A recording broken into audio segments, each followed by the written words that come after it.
বিসমিল্লাহির রহমানির রহিম। ন্যাশনাল কলেজের অনলাইন ভিত্তিক শ্রেণী কার্যক্রমে তোমাদের আবারও স্বাগতম জানাচ্ছি। প্রিয় শিক্ষার্থীরা, আশা করছি তোমরা সবাই ভালো আছো আর সরকারের দেওয়া সকল স্বাস্থ্যবিধিগুলো মেনে সুস্থ আছো। প্রিয় শিক্ষার্থীরা, ক্লাস শুরু করার আগে তোমাদেরকে আমি একটু দিতে চাচ্ছি যে একটু পরামর্শ দিতে চাচ্ছি। সেটা হচ্ছে, এখন কিন্তু সিজন চেঞ্জ হচ্ছে, তোমরা জানো শীত চলে আসছে প্রায়। এখন কিন্তু ওয়েদার পরিবর্তনের কারণে তোমরা একটু সাবধানে থাকবে আর নিয়মিত লাইভ ক্লাসে তোমরা অবশ্যই সংযুক্ত থাকবে। শিক্ষার্থীরা, তোমাদেরকে আজকে আমার যে জীববিজ্ঞান প্রথম পত্রে ক্লাস নেব তার আগে আমি বলতে চাচ্ছি, এতদিনে 1 মাস প্রায় হয়ে গেছে, তোমরা অবশ্যই বইগুলো কিনে ফেলেছো আর প্রতিটা সাবজেক্টের জন্য আলাদা করে খাতা তৈরি করবে। তো শিক্ষার্থীরা যারা লাইভে সংযুক্ত আছো সবাইকে অনেক অনেক শুভেচ্ছা। যারা আমার কলেজের স্টুডেন্ট এবং আমার কলেজের বাহিরে যারা আছো তাদের সবাইকে আমি শুভেচ্ছা জানিয়ে আমার ক্লাসটি আজকে শুরু করতে যাচ্ছি। তো প্রিয় শিক্ষার্থীরা, আজকে আমার ক্লাসটি তোমরা জানো যে তোমরা আমাকে অনেকেই বলেছিলে, ইনবক্সে লিখেছো যে অধ্যায়টি কী। আসলে আমি বলেছি এটা বেসিক। আসলে বেসিক বলতে এটা উপক্রমণিকা। তোমাদের যে প্রথম অধ্যায়টি আছে তার আগে একটি উপক্রমণিকা আছে, সেটা কিন্তু অবশ্যই জানা দরকার। আর সেখানে তোমরা পড়ে নিবে। আর ওখানে আমি যা আলোচনা করছি তোমরা ভেবো না যে এই আলোচনা বুঝে তোমরা এটা মনে করার কোনো কারণ নেই যে এটা বুঝবে পাঠ্যপুস্তকের বাহিরে। না, ওখানে পাঠ্যপুস্তকের বাহিরে হলেও বিষয়টা হচ্ছে ওখানে যে বিষয়গুলো আলোচনা করা হচ্ছে তা পাঠ্যপুস্তকের ভিতরে যে অধ্যায়গুলো আছে সেইখানে আমি যা আলোচনা করছি তা সেগুলাই সারমর্ম বলা যেতে পারে। কাজেই কোনো অংশই তোমাদের জন্য অসম্পূর্ণ না বা অপ্রয়োজনীয় সেটা ভাবার কোনো কারণ নেই। আমিও আজকে তোমাদেরকে যে বিষয়টি নিয়ে আলোচনা করব সেটা হচ্ছে জীববিজ্ঞান প্রথম পত্র হতে উপক্রমণিকা হতেই শ্রেণীবিন্যাস নিয়ে আলোচনা করব। শিক্ষার্থীরা, গত ক্লাসে আমি এই অধ্যায় থেকে যে বিষয়গুলো আলোচনা করেছিলাম সেগুলো ছিল অবশ্যই তোমাদের মনে আছে। সেখানে শ্রেণীবিন্যাস কী, তারপরে ছিল দ্বিপদ নামকরণ কী, তারপরে ছিল প্রজাতি কী, দ্বিপদ নামকরণের নিয়মাবলী, শ্রেণীবিন্যাসের প্রয়োজনীয়তা, তারপরে বিভিন্ন বিজ্ঞানীরা পৃথিবীর যত উদ্ভিদ আছে, যত প্রাণী আছে, যত উদ্ভিদ আছে এই উদ্ভিদগুলোকে একত্রে আমাদের সামনে তুলে ধরার জন্য অনেক পরিশ্রম করেছেন। তাদের একটা ছিল যে ভাবনা ছিল যে কিভাবে সমগ্র উদ্ভিদগুলোকে আমাদের সামনে তুলে ধরা যায়, কারণ আমরা এক জীবনে তো সব উদ্ভিদের সাথে পরিচিত হওয়ার সম্ভাবনা নেই। তাহলে এই যে বিজ্ঞানীরা এত শ্রম দিয়েছিলেন সেই শ্রমের বিনিময়ে আমরা কি তাদের যে শ্রেণীবিন্যাসগুলো সেগুলো তো আমাদের জানা অবশ্যই প্রয়োজন, তাই না শিক্ষার্থীরা? তো আমি সেইগুলাই তোমাদেরকে বোঝাচ্ছি এবং যা বোঝাচ্ছি তা কিন্তু বইয়ের অন্যান্য অধ্যায়ের ভিতরেও তোমরা সেগুলি আবারও পাবে। তো শিক্ষার্থীরা, তো তোমরা লাইভে কে কে আছো? শিক্ষার্থীরা, তো তোমরা অবশ্যই খাতায় লিখে ফেলবে, কারণ প্রত্যেকটা টপিকই কিন্তু খুবই গুরুত্বপূর্ণ। আমি তো আশা করছি তোমরা ক্লাসগুলো যদি নিয়মিত করো আর পরবর্তী অধ্যায়ে যখন আমি যাব তখন তোমরা বুঝবে যে এই অধ্যায়গুলো প্রতিটা টপিকই গুরুত্বপূর্ণ ছিল। তো শিক্ষার্থীরা, তার আগে আমি ক্লাসিফিকেশন সম্পর্কে বিস্তারিত আলোচনা করতে গিয়ে আমি কৃত্রিম শ্রেণীবিন্যাস নিয়ে ব্যাপক আলোচনা করেছিলাম তার আগে ক্লাসগুলোতে। সেটা ছিল শিক্ষার্থীরা, কৃত্রিম শ্রেণীবিন্যাসের ক্ষেত্রে আমি দুজন বিজ্ঞানী ক্যারোলাস লিনিয়াস আর বিজ্ঞানী থিওফ্রাস্টাসের কৃত্রিম শ্রেণীবিন্যাস নিয়ে ব্যাপক আলোচনা করেছিলাম। আজ আমি তারই ধারাবাহিকতায় প্রাকৃতিক শ্রেণীবিন্যাস নিয়ে আলোচনা করব। শিক্ষার্থীরা, তোমরা অবশ্যই খাতায় লিখে ফেলবে আর অবশ্যই সব কিছু বইয়ে আছে, কিন্তু তারপরেও আমরা কেন ক্লাস করি? কারণ ক্লাসের মাধ্যমে আমরা আরও বেশি জানার সুযোগটা পাই। কারণ জিনিসটা বোঝার পরই কিন্তু আমরা বুঝতে পারি যে এই অধ্যায়টি কতটা গুরুত্বপূর্ণ ছিল, বা বোঝার পরেই কিন্তু আমরা একটা চ্যাপ্টার মানে আমি বলতে চাচ্ছি বইয়ে তো সবই থাকে, কিন্তু আমরা যখন একজন টিচারের কাছ থেকে সেই জিনিসটা বুঝে নিই তখনই ওই বিষয়টা বই পড়তে গেলে আরও কনফিডেন্স বাড়ে। তো এই কারণেই কিন্তু মূলত আমাদের পড়া। এখন আমি যা বলবো তুমি বইয়েও সেগুলো পাবে, আরও বই পড়লে আরও বেশি জানতে পারবে। তাই বলে কি খাতায় লিখবো না সেটা কিন্তু না, অবশ্যই খাতায় লিখতে হবে। আমি বোর্ডে লিখি তোমাদের জন্যই, তোমরা যেন খাতায় লিখতে পারো। ঠিক আছে শিক্ষার্থীরা, তাহলে আমি কি বলেছি, আজকে আমি আরও ব্যাপকভাবে প্রাকৃতিক শ্রেণীবিন্যাস নিয়ে আলোচনা করব। তোমরা অবশ্যই আমার সাথে সাথে খাতায় তুলবে, তাহলে দেখবে সব কিছু সহজ হয়ে গেছে। তো শিক্ষার্থীরা এখন আমি যেটা লিখব সেটা হচ্ছে প্রাকৃতিক শ্রেণীবিন্যাস। তো প্রথমে আসি, প্রাকৃতিক শ্রেণীবিন্যাস কি? শিক্ষার্থীরা প্রাকৃতিক শ্রেণীবিন্যাস কি সেটা আমি গত ক্লাসগুলোতে আলোচনা করেছিলাম। প্রাকৃতিক শ্রেণীবিন্যাস কি? শ্রেণীবিন্যাস কি শিক্ষার্থীরা? প্রাকৃতিক শ্রেণীবিন্যাস কি সেটা হচ্ছে বিজ্ঞানী বেন্থাম ও হুকার অত্যন্ত চমৎকারভাবে সমগ্র উদ্ভিদগুলোকে সামগ্রিক অঙ্গ সংস্থানের সাদৃশ্যের ভিত্তিতে সমস্ত উদ্ভিদগুলোকে যে আকারে বিন্যস্ত করেছেন সেটাই হচ্ছে প্রাকৃতিক শ্রেণীবিন্যাস। আমি কি বলেছি? সমগ্র উদ্ভিদগুলোকে তাদের সাদৃশ্যের ভিত্তিতে, অর্থাৎ অঙ্গ সংস্থানিক মানে তাদের বাহ্যিক যে বৈশিষ্ট্যগুলো আছে সেই বৈশিষ্ট্যগুলোর থেকে কীভাবে সর্বোচ্চ মিলগুলোকে একসাথে এবং অমিলগুলোকে ভিন্ন মাত্রায় পৃথক করে যে শ্রেণীবিন্যাসটি করেছে সেটা ছিল প্রাকৃতিক শ্রেণীবিন্যাস। বিজ্ঞানী বেন্থাম ও হুকার অত্যন্ত চমৎকারভাবে এই শ্রেণীবিন্যাসটি উপলব্ধি করেছেন। এই ক্ষেত্রে তিনি কী করেছেন? উদ্ভিদের প্রাকৃতিক বৈশিষ্ট্যগুলো হতে সাদৃশ্যগুলো সর্বাধিক সংখ্যক বৈশিষ্ট্যগুলো বেছে নিয়েছেন এবং তার উপর ভিত্তি করে এই শ্রেণীবিন্যাসটি করেছেন। তো শিক্ষার্থীরা আমি এখন বেন্থাম হুকারের শ্রেণীবিন্যাসটি নিয়ে আলোচনা করব। তাহলে তোমরা এবার লিখে ফেলো বিজ্ঞানী জর্জ বেন্থাম। তাহলে যিনি এই শ্রেণীবিন্যাসটি করেছেন তার নাম আমাদের অবশ্যই জানতে হবে। তোমরা এটা লিখে ফেলো। অনেক সময় কিন্তু পরীক্ষাতে আসে প্রাকৃতিক শ্রেণীবিন্যাসের বিন্যাসটি কোন বিজ্ঞানী আবিষ্কার করেছেন, হ্যাঁ, কোন বিজ্ঞানী এই শ্রেণীবিন্যাসটি করেছেন, তখন তোমরা কি বলবে? George Bentham. এবং বিজ্ঞানী জর্জ বেন্থাম এবং স্যার জোসেফ ডাল্টন। বিজ্ঞানী জর্জ বেন্থাম, জর্জ বেন্থাম, বিজ্ঞানী জর্জ বেন্থাম। তাড়াতাড়ি লিখে ফেলো। বিজ্ঞানী জর্জ বেন্থাম ও স্যার আরেকজন বিজ্ঞানী হচ্ছে sir Dalton হুকার, Joseph Dalton হুকার। Sir Joseph, লেখাটা দেখা যাচ্ছে শিক্ষার্থীরা? হ্যাঁ, জোসেফ, বিজ্ঞানী স্যার জোসেফ ডাল্টন হুকার। আমি এখানে জায়গা তোমরা দেখতে পারবে না, তাই আমি আবার এই পাশে লিখছি। আচ্ছা, জোসেফ ডাল্টন হুকার এখানে লিখছি। ডাল্টন, আমি একটু ঘুরিয়ে দিচ্ছি, তোমরা নামটা লিখে ফেলো। এই দেখো, বিজ্ঞানী জর্জ বেন্থাম ও স্যার জোসেফ ডাল্টন হুকার এই দুজন বিজ্ঞানী মিলে এই প্রাকৃতিক শ্রেণীবিন্যাস পদ্ধতিটি আবিষ্কার করেছেন। এখন আমি এটা ডিটেলস ব্যাখ্যা করব শিক্ষার্থীরা, তাহলে তোমরা অবশ্যই বোঝার চেষ্টা, খুবই মজার। বুঝতে পারলে আমরা সমস্ত উদ্ভিদগুলোকে আমরা একটি ছকের মাধ্যমে বুঝতে পারবো। এর চেয়ে মজার আর কি হতে পারে বলো? তাহলে আমি এখন একটা ছক তৈরি করছি, তোমরা সাথে সাথে ছকটি লিখবে, দেখবে অনেক সহজ। তো শিক্ষার্থীরা প্রথমেই আমরা উদ্ভিদ জগৎ অর্থাৎ প্লান্ট কিংডম, আমরা প্লান্ট কিংডম আগে লিখি। প্লান্ট কিংডম, শিক্ষার্থীরা লেখাটা দেখা যাচ্ছে? দেখা যাচ্ছে না, না? আচ্ছা, তাহলে আমি আরেকটু নিচে লিখছি। Plant kingdom,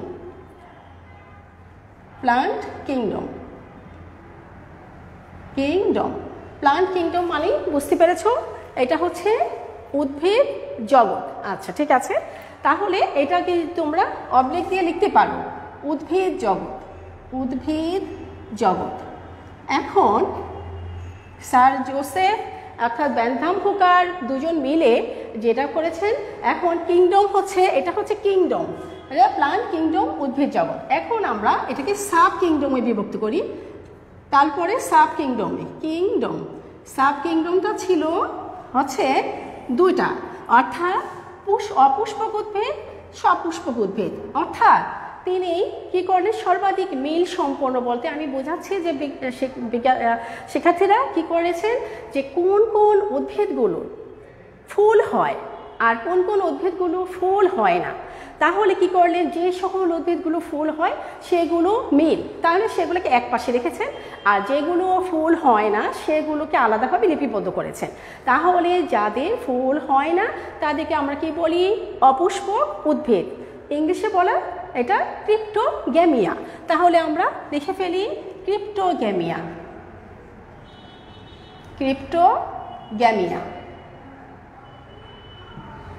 ক্রিপ্টোগ্যামিয়া। শিক্ষার্থীরা তাহলে দেখো ক্রিপ্টোগ্যামিয়ার অপর নাম কি, অপুষ্পক। তোমরা সুবিধার জন্য বাংলাও লিখতে পারো, অপুষ্পক উদ্ভিদ। আর এটা হচ্ছে ফেনারোগ্যামিয়া,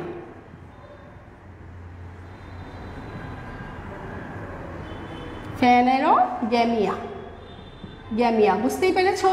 তার মানে কি, সপুষ্পক উদ্ভিদ অর্থাৎ যাদের ফুল হয়, সপুষ্পক উদ্ভিদ।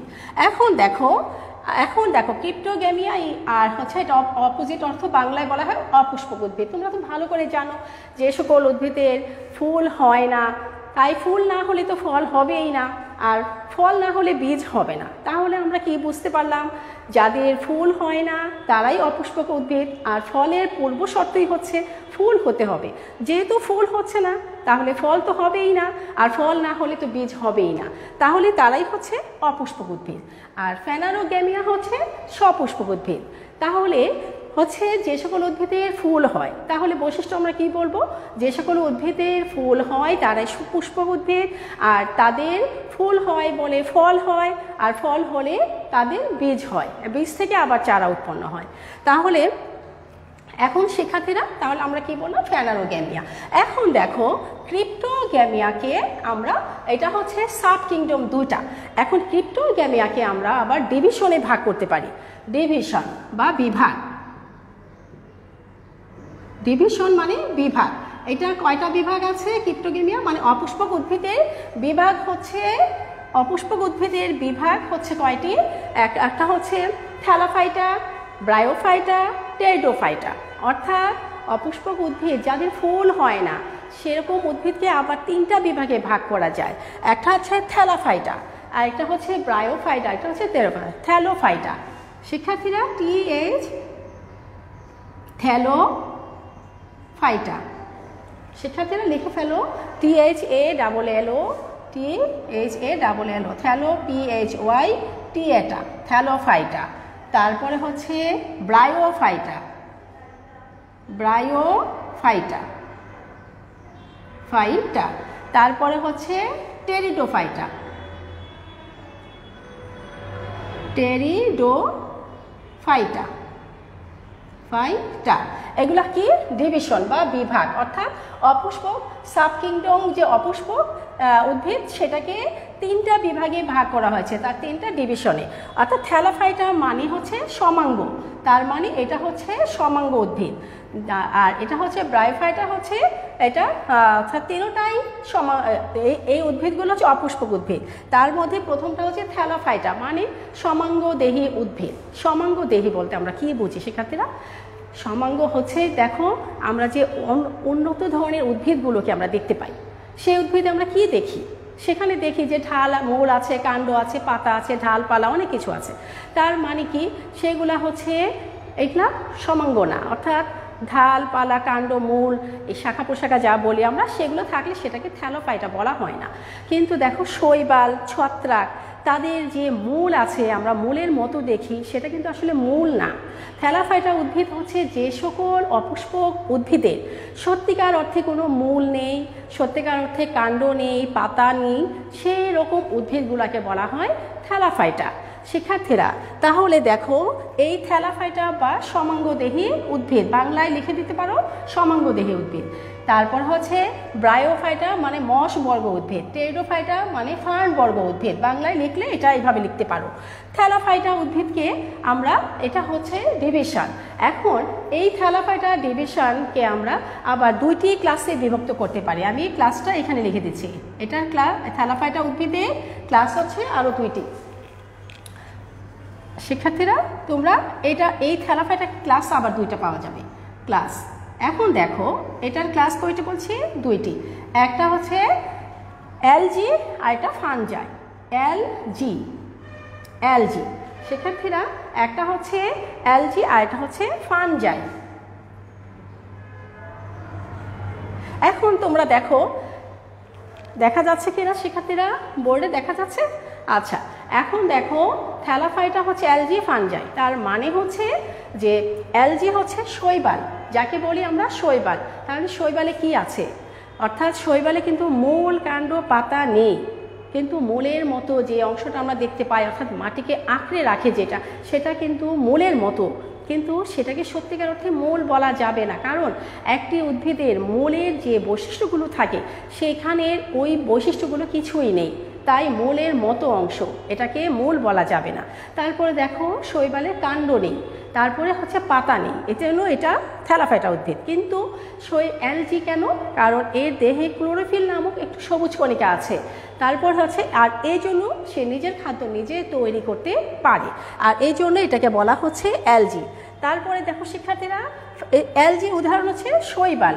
হ্যাঁ, তাহলে তো আমরা বলতে পারি এলজি হচ্ছে শৈবাল। তাহলে আমরা স্পাইরোগাইরা উদাহরণ হিসেবে দিতে পারি। এক্সাম্পল হচ্ছে স্পাইরোগাইরা, এটা হচ্ছে শৈবাল আর কি, এটা উদাহরণ। ফানজাই তোমরা অনেক ভালোভাবে চিনো, ব্যাঙের ছাতা বলে যেটাকে চিনো, অ্যাগারিকাস। এই অ্যাগারিকাস হচ্ছে ফানজাই, তাও সত্যিকার অর্থে মূল, কাণ্ড, পাতা কিছুই নেই। তবে কি আছে এখানে? কিন্তু ক্লোরোফিলও নেই, যার জন্য নিজের খাদ্য নিজে তৈরি করতে পারে না। আর সেজন্য ফানজাই জাতীয় উদ্ভিদগুলো কোথায় অবস্থান করে? পচা, গলা, স্যাঁতসেঁতে কাঠ, তারপরে ভেজা আর্দ্র পরিবেশে, স্যাঁতসেঁতে পরিবেশে এরা বসবাস করে এবং সেখান থেকে তারা খাদ্য শোষণ করে নেয়। এটা হচ্ছে গিয়ে ফানজাই উদ্ভিদের বৈশিষ্ট্য। তো শিক্ষার্থীরা তাহলে ফানজাই উদ্ভিদ আমরা এখানে উদাহরণ হিসেবে আমরা ফানজাইটাকে লিখতে পারি পেনিসিলিয়াম বা অ্যাগারিকাস। হ্যাঁ, অ্যাগারিকাসও দিতে পারো এক্সাম্পল হিসাবে, অ্যাগারিকাস, তারপর পেনিসিলিয়াম ইত্যাদি অনেক উদাহরণ আমরা লিখতে পারবো শিক্ষার্থীরা। তারপরে হচ্ছে এবার ব্রায়োফাইটা, হ্যাঁ ডিভিশন ব্রায়োফাইটা। তাহলে থ্যালোফাইটা থেকে আরেকটু উন্নত যে অপুষ্পক উদ্ভিদগুলো আছে তাকে বলা হয় ব্রায়োফাইটা। তো শিক্ষার্থীরা ব্রায়োফাইটা উদ্ভিদের বৈশিষ্ট্যটা কি হতে পারে তাহলে বলো তো? তাহলে থ্যালোফাইটা উদ্ভিদের চেয়ে আরেকটু উন্নত, তার মানে সেখানে সত্যিকার অর্থে মূল নেই, তবে কাণ্ড ও পাতার কিছু বৈশিষ্ট্য সেখানে পাওয়া গেছে।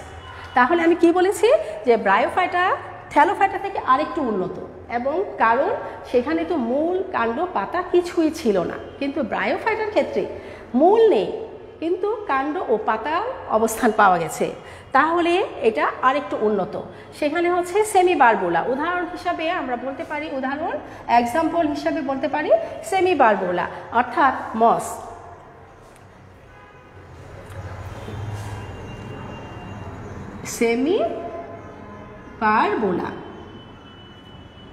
সেমি বারবোলা শিক্ষার্থীরা, সেমি বারবোলা। তাহলে এখন এটাকে ঠিক মতো করে বোঝা যাচ্ছে কিনা দেখো, সেমি বারবোলা। এরপরে আমরা টেরিডোফাইটা বলতে পারি। টেরিডোফাইটা এক্সাম্পলটা হচ্ছে টেরিস। এখন দেখো এটা ব্রায়োফাইটা থেকেও আরও উন্নত, কিন্তু অপুষ্পক উদ্ভিদ, অর্থাৎ এর দেহে মূল, কাণ্ড, পাতা তিনটাই অংশই পাওয়া যায়। অর্থাৎ সত্যিকার মূলের উপস্থিতি পাওয়া যাবে, সত্যিকার কাণ্ড আছে, সত্যিকার পাতা আছে। অপুষ্পক উদ্ভিদের মধ্যে সবচেয়ে উন্নত উদ্ভিদই হচ্ছে টেরিডোফাইটা, যাকে বলা হয় টেরিস, অর্থাৎ বাংলায় আমরা যাকে বলি ঢেঁকি শাক।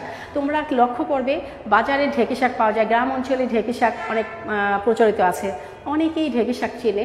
তাহলে ঢেঁকি শাকটাই হচ্ছে অপুষ্পক উদ্ভিদের মধ্যে সবচেয়ে উন্নত উদ্ভিদ, অর্থাৎ অপুষ্পক উদ্ভিদের মধ্যে সবচেয়ে উন্নত বিভাগ হচ্ছে টেরিডোফাইটা। তাহলে শিক্ষার্থীরা এবার আমি আসি ফেনারোগ্যামিয়া অর্থাৎ পুষ্পক উদ্ভিদের ক্ষেত্রে। তাহলে দেখো যে সকল উদ্ভিদের ফুল হয় ফলে ফল হয়, তাহলে এটা ডিভিশন হচ্ছে দুটা, এটার ডিভিশন হচ্ছে দুটা, ডিভিশন এটার বিভাগ হচ্ছে, এটাকেও আমরা দুটা ভাগে ভাগ করতে পারি। একটা হচ্ছে জিমনোস্পার্মিয়া আর একটা হচ্ছে অ্যাঞ্জিওস্পার্মিয়া। জিমনোস্পার্মিয়া আর হচ্ছে অ্যাঞ্জিও অর্থাৎ গুপ্তবীজী উদ্ভিদ, আবৃতবীজী উদ্ভিদ, অর্থাৎ নগ্নবীজী উদ্ভিদ, আবৃতবীজী উদ্ভিদ। তাহলে লিখে রাখো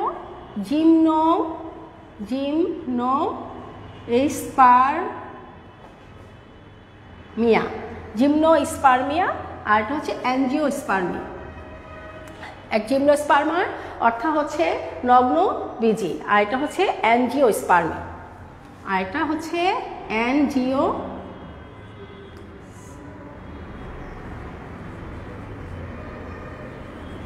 শিক্ষার্থীরা লেখাটা দেখা যাচ্ছে কি? হ্যাঁ, অ্যাঞ্জিওস্পার্মি। তাহলে আমরা এখন কি দেখতে পেলাম? হ্যাঁ, গুড। হ্যাঁ, তাজুল ইসলাম লিখছো যে আচ্ছা ঠিক আছে। এখন নেট প্রবলেম, আচ্ছা তারপরে আর কি করবে, চেষ্টা করো শেষ করা আমার সাথে সাথে শেষ করতে। তাহলে দেখো এটা মানে হচ্ছে নগ্নবীজী উদ্ভিদ, এটা হচ্ছে আবৃতবীজী উদ্ভিদ। শিক্ষার্থীরা তোমাদের ফার্স্ট ইয়ার শিক্ষার্থীরা তোমাদের মনে হচ্ছিল যে অনুক্রমণিকা কেন বুঝাচ্ছি, আসলে তোমাদের মনে রাখা উচিত। দেখো এই আমরা যে শ্রেণীবিন্যাসটাই না বুঝি তাহলে বিস্তারিত কীভাবে মজা পাবো আর কিভাবে আমরা জানতে পারবো বলো। দেখো এখানে যে থ্যালাফাইটা, এলজি, ফানজি, আমরা কিন্তু এটা পঞ্চম অধ্যায়ে এইটার সম্পর্কে বিস্তারিত জানবো। তারপরে ষষ্ঠ অধ্যায়ে ব্রায়োফাইটা, টেরিডোফাইটা সম্পর্কে জানবো। এইভাবে করে আমরা তারপরে সপ্তম অধ্যায়ে আমরা জিমনোস্পার্মি, অ্যাঞ্জিওস্পার্মি সম্পর্কে জানবো। তাহলে এই যে এলজি, ফানজাই, তারপরে হচ্ছে ব্রায়োফাইটা, টেরিডোফাইটা, তারপর হচ্ছে জিমনোস্পার্মি, অ্যাঞ্জিওস্পার্মি, এগুলো কোথা থেকে আসলো? এইটাই হচ্ছে বেসিক। এই জিনিসটা এগুলো যদি আমরা না জেনে একটা অধ্যায়ের ভিতর ঢুকে পড়ি তাহলে কিন্তু একটা প্রশ্ন থেকেই যায় যে এটা ধারাবাহিকতাটা কিভাবে এসেছিল। শিক্ষার্থীরা এবার বুঝতে পেরেছো তাহলে প্রতিটা ক্লাস কেন গুরুত্বপূর্ণ। তাহলে এবার দেখো জিমনোস্পার্মি যাকে বলা হয় নগ্নবীজী উদ্ভিদ, অর্থাৎ আমি যদি বলি আবার লিখে দিচ্ছি নগ্নবীজী। শিক্ষার্থীরা দেখো নগ্ন মানে কি উন্মুক্ত, খোলা, উদাম সেরকম বোঝায়। তাহলে নগ্নবীজী তার মানে যে সকল উদ্ভিদের বীজটা মানে একদম বাইরে থেকে স্পষ্ট বোঝা যায়। আমি যদি এটাকে বোঝানোর জন্য একটু তোমাদেরকে আর একটু গভীরতায় নিয়ে যাই তাহলে মনে হয় আরও ক্লিয়ার বুঝতে পারবে। শিক্ষার্থীরা দেখো এই আমরা যে আম খাই, এই যে কিছুদিন পরেই দেখবে আমের সিজন আসবে, এই যে আম খাই, আমের ভিতরে কিন্তু একটা বড়া বলি যেটা বীজ, সেটা কিন্তু বাইরে থেকে স্পষ্ট করে কখনই বোঝা যাবে না, কারণ এই ফলের রসালো অংশটাই হচ্ছে আমরা ফল বলি, যে অংশটা আমরা খেয়ে থাকি এটা হচ্ছে রসালো অংশ, আর এটা হচ্ছে তার বাইরের আবরণ যেটাকে আমরা ছিলা বলি। হ্যাঁ, এখন আর এইটা ভিতরের এই রসালো অংশটা আমরা খেয়ে থাকি এবং এটা খাওয়ার পরেই আমরা এই বীজটাকে দেখতে পাই, সেটা হচ্ছে আবৃতবীজী উদ্ভিদ অর্থাৎ অ্যাঞ্জিওস্পার্মি। কিন্তু এখন যদি আমি দেখি যে এই যে ফলের অংশটা যদি না থাকে, মনে করো এই ফলের অংশটা একদমই নাই, ফলের অংশটা যদি না থাকে বা এত অল্প পরিমাণে হয়, এত শস্য মানে এমন অল্প হয় যে এই বীজের সাথেই ত্বকটা লেগে আছে কিন্তু ফলের অংশ খাওয়ার মতো ফলের কিছু অংশই নেই, তখনই এটাকে আমরা বলবো জিমনোস্পার্মি অর্থাৎ নগ্নবীজী, অর্থাৎ বীজটাকে দেখা যায়। এটা হলো সাইকাস পাইনাস এই জাতীয় উদ্ভিদগুলোর বৈশিষ্ট্য। সাইকাস পাইনাসের বীজগুলো ফল নেই বলে নগ্ন অবস্থায় দেখা যায়। এটা তোমরা ঢাকা ইউনিভার্সিটিতে যদি যাও কার্জন হলে একটা দেখতে পারবে, তার চট্টগ্রামে আছে। এইভাবে করে আমরা জিমনোস্পার্মি গাছগুলো আমরা দেখতে পারবো এবং এদের সংখ্যা খুবই কমে গেছে। এক সময় তাদের এত আধিক্য ছিল পৃথিবী জুড়ে, কিন্তু কালের বিবর্তনের সাথে সাথে তারা প্রায় বিলুপ্তির পথে, খুবই কম সংখ্যক এখন পাওয়া যায়। এখন আমরা ঢাকা ইউনিভার্সিটি কার্জন হলেও একটা দেখতে পাবো, এটা কিছুদিন আগে একবার ধ্বংসপ্রাপ্ত হচ্ছিল বাতাস ঝড়ের কারণে, তারপর এটা এইভাবে আমরা জানতে পারবো, আরও আমরা ডিটেলস জানতে পারবো সপ্তম অধ্যায়ে গিয়ে, তখন আমি এটা নিয়ে ডিটেলস আলোচনা করবো। শিক্ষার্থীরা এইবার দেখো অ্যাঞ্জিওস্পার্মি, তাহলে জিমনোস্পার্মির ক্ষেত্রে আমি কি বললাম যে জিমনোস্পার্মির ক্ষেত্রে এখানে বীজগুলো থাকে নগ্ন অবস্থায়, তাই ফলগুলা স্পষ্ট, ফলের অংশ নেই বলে বীজকে স্পষ্ট দেখা যায়। আর এখানে হচ্ছে বীজ গর্ভাশয়ে নেই বলে ফল উৎপন্ন হয় না। শিক্ষার্থীরা, আরেকটা হচ্ছে অ্যাঞ্জিওস্পার্মি। অ্যাঞ্জিওস্পার্মি মানে হচ্ছে কি, এটাকে আমি কি বলেছি, এটা হচ্ছে আবৃতবীজী উদ্ভিদ। অর্থাৎ এই যে আমরা আমের ছবিটা এঁকেছি, এটাই হচ্ছে অ্যাঞ্জিওস্পার্মি, অর্থাৎ বীজটা ফল দ্বারা আবৃত থাকছে।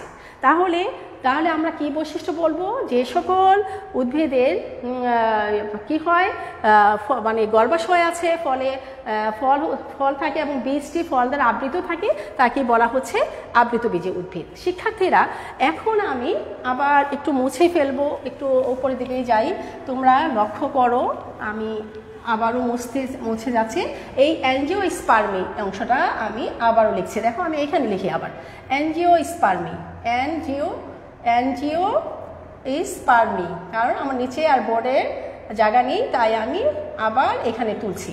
অ্যাঞ্জিওস্পার্মিকে আবার এখানে তোমার অ্যাঞ্জিওস্পার্মিকে আবার দুটি ক্লাসে বিভক্ত করা যায়। ক্লাস হচ্ছে, এটার ক্লাস হচ্ছে দুইটি, অ্যাঞ্জিওস্পার্মের ক্লাস দুটি, অর্থাৎ একবীজপত্রী এবং দ্বিবীজপত্রী। শিক্ষার্থীরা, তোমরা লক্ষ্য করো, একবীজপত্রী আরেকটা হচ্ছে দ্বিবীজপত্রী, অর্থাৎ দুটাই হচ্ছে আবৃতবীজী উদ্ভিদ, কিন্তু একটা হচ্ছে একবীজপত্রী, একটা দ্বিবীজপত্রী, অর্থাৎ মনোকটি, একটা হচ্ছে মনো। হ্যাঁ, তোমরা লিখে ফেলো শিক্ষার্থীরা, মনোকটি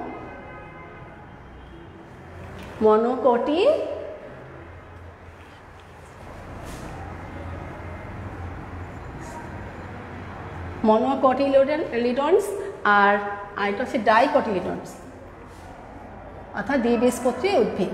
শিক্ষার্থীরা, দেখা যাচ্ছে তোমাদের? একটু দেখে নাও।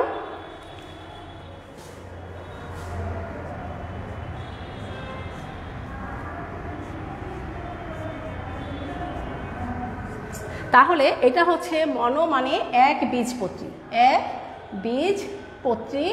আর হচ্ছে ডাইকটিলি হচ্ছে দ্বিবীজপত্রী। শিক্ষার্থীরা, দ্বিবীজপত্রী। এখন এটা আমি বাংলায় না লিখলেও হয়, তবু তোমরা একটু মনে রাখার জন্য আমি লিখে দিচ্ছি। একবীজপত্রী তোমরা বুঝতেই পেরেছো, ফলটা কিন্তু আবৃতবীজী উদ্ভিদ, কিন্তু বীজ একটা। যেমন দেখো শিক্ষার্থীরা, আমরা যে ধান খাই, ধান অর্থাৎ চাল, তারপর নারকেল, সুপারি, তাল, এদের যে বীজটা আমরা দেখতে পাই সেটা একটা, অর্থাৎ বীজপত্র একটি। কিন্তু দ্বিবীজপত্রী যেটা, যেমন আম, জাম, লিচু, কাঁঠাল, এদের কিন্তু বীজপত্র দুইটা।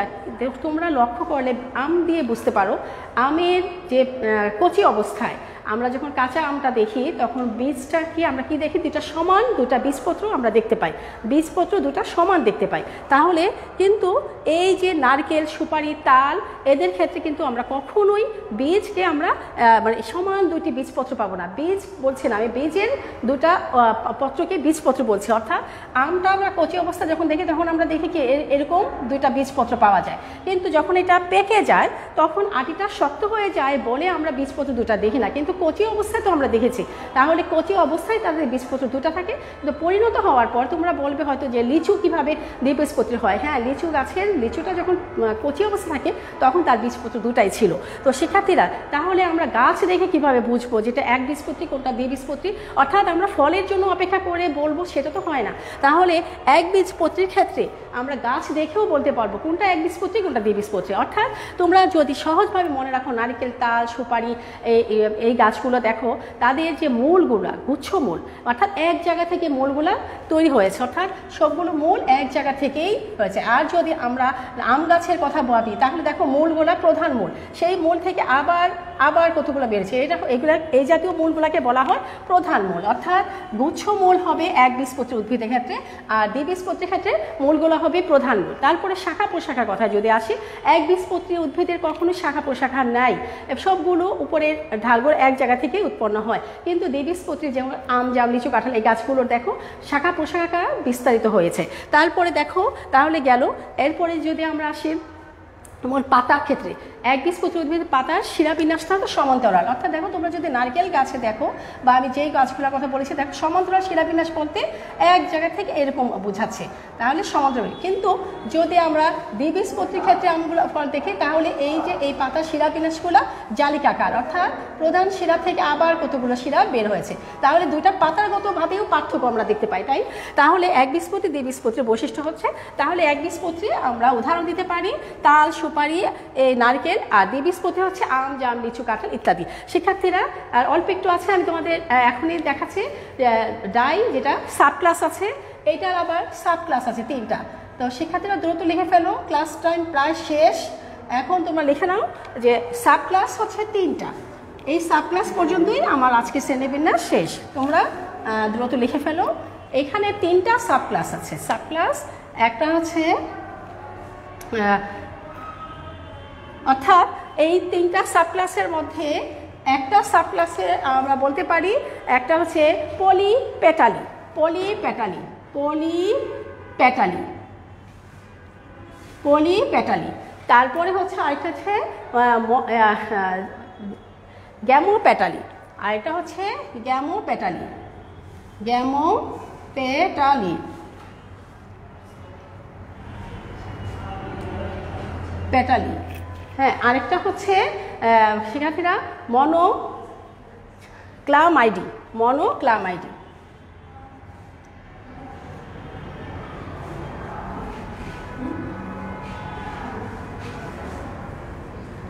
মনোক্লামাইডি শিক্ষার্থীরা মনোক্লামাইডি এই হচ্ছে। তাহলে পলিপেটালিটা বোঝাচ্ছে কি শিক্ষার্থীরা, এখানে পলিপেটালি অর্থাৎ এই জাতীয় পলিপেটালির ক্ষেত্রে তোমরা বুঝে নাও, যেমন যে এই দ্বিবীজপত্রী উদ্ভিদের এই পলিপেটালির ক্ষেত্রে ফুলের পাপড়িগুলো মুক্ত, অর্থাৎ একটা পাপড়ি আরেকটা পাপড়ির সাথে মুক্ত থাকবে।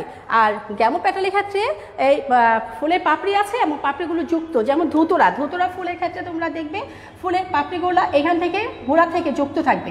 এগুলো ধুতরা হচ্ছে, অর্থাৎ ফুলের পাপড়ি আছে এবং পাপড়িগুলো পরস্পরের সাথে গোড়া থেকে যুক্ত, এটা হচ্ছে গ্যামোপেটালি। আর পলিপেটালি হচ্ছে ফুলের পাপড়ি আছে এবং পাপড়িগুলো গোড়া থেকে প্রত্যেকটার সাথে মুক্ত, এটা হলো পলিপেটালি।